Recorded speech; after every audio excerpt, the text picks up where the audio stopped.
মৃত্যু সমুখেৰে মৃত্যু পাৰ হৈ গৈছে আৰু তাৰ পিছত মৃত্যু জয় হৈছে হেয়া পাইলটৰ পাৰ্গতালী পাইলটৰ বুদ্ধিমত্তাৰ বাবে ৰক্ষা পৰিল শতাধিক যাত্ৰীৰ জীৱন নমস্কাৰ প্ৰিয় দৰ্শক মই জয়ন্ত মাধৱ গোস্বামী আপোনাক স্বাগতম জনাইছো নিউজ 18 অসম নৰ্থ ইষ্টৰ ডিজিটেল লাইভলৈ এটা হিহৰণকাৰী দুৰ্ঘটনা বা এটা হিহৰণকাৰী পৰিস্থিতি যি পৰিস্থিতি এটা বিমানবন্দৰত সংঘটিত হৈছে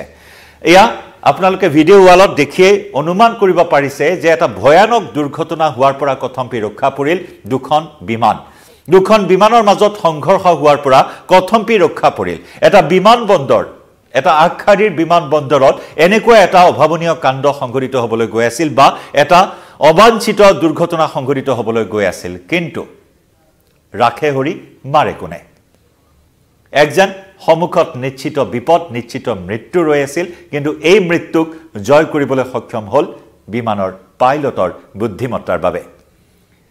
এই ঘটনা কেনেদৰে সংঘটিত হ'ল হেয়া আমি আপোনালোকক জনাবলৈ এই মুহূৰ্তত চেষ্টা কৰিম এটা ভয়ংকৰ অঘটন এটা গানুম হিয়ৰি উঠা ভয়ংকৰ পৰিৱেশ এটা ভয়ংকৰ পৰিস্থিতি আৰু এই পৰিস্থিতিৰ সৈতে মোকাবিলা কৰাত সম্পূৰ্ণৰূপে সফল হ'ল পাইলট গৰাকী এটা এজন পাইলটৰ ওপৰতে নিৰ্ভৰ কৰে এখন বিমানত যাত্ৰা কৰা শতাধিক যাত্ৰীৰ জীৱন এটা সেকেন্ডৰ ভুলৰ বাবে বা এটা সেকেন্ডৰ ইফাল হিফাল হলেও যিকোনো মুহূৰ্তত সংঘটিত হ'ব পাৰে যিকোনো অঘটন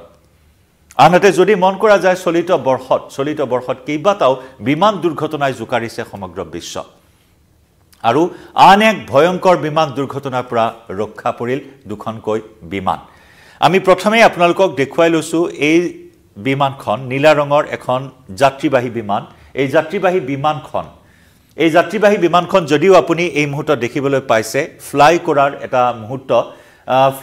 এটা মুহূৰ্ত দেখিবলৈ পাইছে এই অৱশ্যে ফ্লাই কৰাৰ মুহূৰ্ত নাছিল এয়া এটা ল্যান্ডিংৰ মুহূৰ্ত আছিল অৱতৰণৰ মুহূৰ্ত আছিল এই বিমানখনে শতাধিক যাত্ৰী কঢ়িয়াই অনা এই বিমানখনে ল্যান্ডিং কৰিবলৈ লৈছিল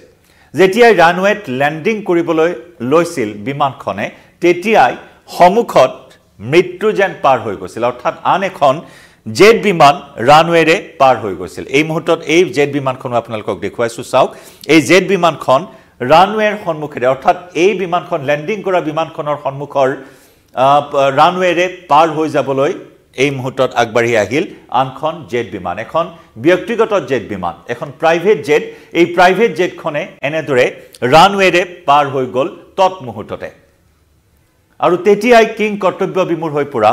এই যাত্ৰীবাহী বিমানখনৰ পাইলট গৰাকীয়ে ল্যান্ডিং কৰাৰ পৰিৱৰ্তে ল্যান্ডিং কৰিবলৈ লৈছিল মাত্ৰ আৰু তেতিয়াই সমুখত দেখিবলৈ পালে প্ৰাইভেট জেটখনে সমুখৰ যেটো ৰানৱে সেই ৰানৱেৰে পাৰ হৈ যাবলৈ আগবাঢ়ি আহিছিল আৰু তেতিয়াই নিজৰ বুদ্ধিমত্তাৰ পৰিচয় দি পাইলট গৰাকীয়ে পুনৰ উৰা মাৰিলে বিমানখনলৈ ল্যান্ডিং কৰিবলৈ চকা ৰানৱেত লাগু চকা ৰানৱেত স্পৰ্শ কৰো কিন্তু তাৰ পিছত যেতিয়া সমুখত তেনেকুৱা এটা বিপদ তেনেকুৱা এটা অঘটন প্ৰত্যক্ষ কৰিলে পাইলট গৰাকীয়ে আৰু নিজৰ বুদ্ধিমত্তাৰে তৎকালীনভাৱে হিন দেৰি নকৰাকৈ পুনৰ বিমানখন উৰা মাৰিলে আকাশ মাৰ্গলৈ আৰু তাৰ পিছতে এক সম্ভাৱ্য এটা ভয়ানক বিপদৰ পৰা ৰক্ষা পৰিল যাত্ৰীবাহী বিমানখনত থকা শতাধিক যাত্ৰী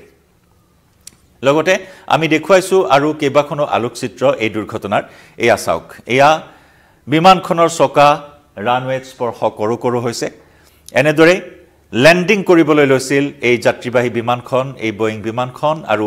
যাত্ৰীবাহী বিমানখন এনেদৰে ল্যান্ডিং কৰাৰ তৎ মুহূৰ্ততে দেখিবলৈ পালে সমুখেৰে আন এখন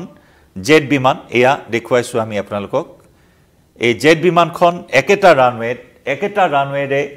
হঠাৎ প্ৰৱেশ ঘটিল এই প্ৰাইভেট জেটখন সমুখত দেখা মাত্ৰেই পুনৰ ল্যান্ডিং কৰিবলৈ লোৱা পুনৰ দেখাইছো এয়া ল্যান্ডিং কৰিবলৈ লোৱা বিমানখনে পুনৰ আকাশলৈ উৰা মাৰিলে এয়া পুনৰ দেখুৱাইছো আকাশলৈ উৰা মাৰিলে এই যাত্ৰীবাহী বিমানখন আৰু এনেকুৱা এটা অঘটন সংঘটিত হ'বলৈ লৈছিল চিকাগো বিমানবন্দৰত আমেৰিকাৰ চিকাগো বিমানবন্দৰত এই ধৰণৰ এটা ভয়ানক এটা বিমান দুৰ্ঘটনা হোৱাৰ পৰা ৰক্ষা পৰিল চিকাগো বিমানবন্দৰ সদাব্যস্ত এটা বিমানবন্দৰ আৰু এই বিমানবন্দৰটোতে এনেকুৱা এটা ভয়ংকৰ অঘটন সংঘটিত হ'বলৈ লৈছিল যত নেকি আমি এই মুহূৰ্তত আপোনালোকক জনাইছো য'ত সাউথ ৱেষ্ট এয়াৰলাইন্সৰ এখন বিমান সাউথ ৱেষ্ট এয়াৰলাইন্সৰ এই বিমানখনে শতাধিক যাত্ৰী কঢ়িয়াই নিছিল য'ত চিকাগো বিমানবন্দৰত ল্যান্ডিং কৰিবলৈ লৈছিল অৱতৰণ কৰিবলৈ লৈছিল আৰু অৱতৰণ কৰিবলৈ লোৱাৰ সময়তে এনেকুৱা এটা ভয়ানক পৰিস্থিতিৰ সন্মুখীন হ'ল সাউথ ৱেষ্ট এয়াৰলাইন্সৰ বিমানখনে যদি আমি কওঁ আমেৰিকাত চলিত বৰ্ষৰ আৰম্ভণিৰ পৰা আমেৰিকাত কেইবাটাও বিমান দুৰ্ঘটনা সংঘটিত হৈছে যোৱা 29 জানুৱাৰীত ৱাশ্বিংটন ডিচিত সংঘটিত হৈছিল এটা ভয়ংকৰ বিমান দুৰ্ঘটনা আমেৰিকান এয়াৰলাইন্স আৰু ব্লেক হক সেনাৰ ব্লেক হক হেলিকপ্টাৰৰ মাজত সংঘৰ্ষ হৈছিল আকাশ মাৰ্গত আৰু তাৰ পিছতে ভূপতিত হৈছিল এখন হেলিকপ্টাৰ এখন যাত্ৰীবাহী বিমান য'ত কেইবাগৰাকীও 50-60ৰো অধিক যাত্ৰীয়ে প্ৰাণ হেৰুৱাবলগীয়া হৈছিল একেদৰে ফিলিপিনছত আমেৰিকাৰ সেনাৰ এখন হেলিকপ্টাৰ দুৰ্ঘটনা হয় 6 গৰাকীকৈ লোকৰ মৃত্যু হৈছিল গতিকে এনেদৰে আমেৰিকাত এটাৰ পিছত আনটো হেলিকপ্টাৰ হক বিমান দুৰ্ঘটনা সংঘটিত হৈ আহিছে যিয়ে নেকি সকলোকে চিন্তিত কৰি তুলিছে ৱাশ্বিংটন ডিচিত সংঘটিত হোৱা 29 জানুৱাৰীৰ দুৰ্ঘটনাক লৈ আক্ষেপ প্ৰকাশ কৰিছিল উদ্বেগ প্ৰকাশ কৰিছিল আমেৰিকাৰ নৱনিৰ্বাচিত ৰাষ্ট্ৰপতি ডোনাল্ড ট্ৰাম্পে আকৌ সেই আমেৰিকাতে এবাৰ চিকাগো বিমানবন্দৰত এনেকুৱা ধৰণৰ এটা ঘটনা সংঘটিত হ'ল স্বাভাৱিকতে প্ৰশ্ন উত্থাপন হৈছে হাই সিকিউৰিটি জোন থকা বিমানবন্দৰ য'ত কন্ট্ৰোল ৰুমৰ অহৰহ ব্যস্ততা কন্ট্ৰোল ৰুমৰ সেই ব্যস্ততাৰ মাজত কোনো ধৰণৰ সংকেত নোহোৱাকৈ বা কোনো ধৰণৰ আগজাননী নোহোৱাকৈ এখন প্ৰাইভেট জেট কেনেদৰে প্ৰৱেশ কৰিলে এই বিষয়সমূহ ইতিমধ্যে তদন্তৰ কথা ঘোষণা কৰা হৈছে তদন্ত চলি আছে সেই বিষয়সমূহ এতিয়াও সন্মুখলৈ অহা নাই ইতিমধ্যে এই বিষয়ত ফটোৱে হওক ভিডিঅ'ৱে হওক সোশ্যাল মিডিয়াত যথেষ্ট ৰূপত ভাইৰেল হৈ পৰা পৰিলক্ষিত হৈছে আৰু সকলোৱে একেই প্ৰশ্ন উত্থাপন কৰিছে যে কন্ট্ৰোল ৰুম থকাৰ পিছতো এনেকুৱা ধৰণৰ এটা মাৰাত্মক ভুল কাৰ ভুলৰ বাবে সংঘটিত হ'বলৈ পালে এনেকুৱা এটা মাৰাত্মক পৰিস্থিতি য'ত জীৱন মৃত্যুৰ কথা জড়িত হৈ আছে য'ত যাত্ৰীসকলৰ শতাধিক যাত্ৰীৰ জীৱনৰ কথা আছে তেনেকুৱা ধৰণৰ এটা ডাঙৰ সুৰুঙা কোট ৰৈ গ'ল যাৰ বাবে এখন প্ৰাইভেট জেট কোনো ধৰণৰ সংকেত অবিহনে বা কোনো ধৰণৰ আগজাননী নোহোৱাকৈ হঠাৎ এনেদৰে একেটা ৰানৱেতে প্ৰৱেশ কৰিলে সেই বিষয়সমূহ এতিয়া তদন্তৰ আওতাত তদন্ত ঘোষণা কৰা হৈছে চিকাগো বিমানবন্দৰৰ দৰে এটা সদাব্যস্ত বিমানবন্দৰত এই ঘটনা কাৰ ভুলৰ বাবে সংঘটিত হ'ল সেই প্ৰশ্নই এতিয়া সকলোৰে মুখে মুঠৰ ওপৰত এই পাইলট গৰাকীক সকলোৱে বাহবা দিছে পাইলট গৰাকীৰ বুদ্ধিমত্তাৰ বাবে পাইলট গৰাকীৰ পাৰ্গতালিৰ বাবে আজি এই শতাধিক যাত্ৰী সাউথ ৱেষ্ট এয়াৰলাইন্সৰ এই বিমানখনৰ শতাধিক যাত্ৰীৰ প্ৰাণ ৰক্ষা পৰিল কিভাবে এই বিষয়টোত জনাওক আপোনাৰ মতামত লাইভৰ পৰা